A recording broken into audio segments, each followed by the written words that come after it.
সন্তানের সামনে শিক্ষক বা মাদ্রাসার সমালোচনা না করা। অনেক অভিভাবক আছে যে বাচ্চা, আপনার বাচ্চা আপনি যে উস্তাদের কাছে দিতেন সেই উস্তাদের বদনাম করতেছেন আপনার বাচ্চার সামনে। আচ্ছা, আপনি একজন বাবা মা হিসেবে উস্তাদের বদনাম যদি আপনি করেন, এই বাচ্চাটা আপনার উস্তাদকে সম্মান করবে? কথা বলেন, সম্মান করবে? আপনি যদি মাদ্রাসার সমালোচনা করেন, এই মাদ্রাসার প্রতি তার কোনো আস্থা থাকবে? সে 2 দিন পরে ভেঙে ধরবে যে এই মাদ্রাসায় আর পড়ব না, এই হুজুরের কাছে আর। আমি এই কথা বলছি না যে মাদ্রাসার সমালোচনা করা যাবে না।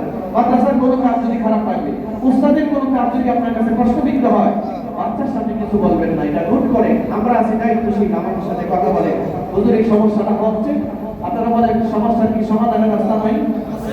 সমাধানের রাস্তা আছে, এই দিকে আপনারা খেয়াল রাখবেন ইনশাআল্লাহ। বাচ্চাদের সামনে মাদ্রাসা উস্তাদের বদনাম করবেন না। 12 নম্বর, সন্তানের জন্য উচ্চ লক্ষ্য নির্ধারণ করা। আপনার সন্তান নিয়ে বসে কনসালটেন্সি করে, মোকালামা করে, কথা বলে, মানে জিজ্ঞাসা যে বাবা তোমাদের মাদ্রাসায় গিয়ে তোমার ভবিষ্যৎ পরিকল্পনাটা তুমি কি করতে চাও? আপনারা জানেন সন্তানরা কিন্তু জানেই না সে কি করতে চায়।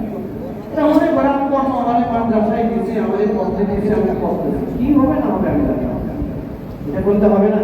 আপনার সন্তান নিয়ে বসে মাসওয়ারা করে, তাকে জিজ্ঞাসা করে তুমি কি হতে চাও, তুমি কোন লাইনে পড়াশোনা করে কি খেদমত করতে চাও, তুমি মুফতি হতে চাও, মুহাদ্দিস হতে চাও, মুফাসসির হতে চাও, মসজিদের ইমাম হতে চাও, তুমি দাঈ হতে চাও, কি হতে চাও একটু বলো।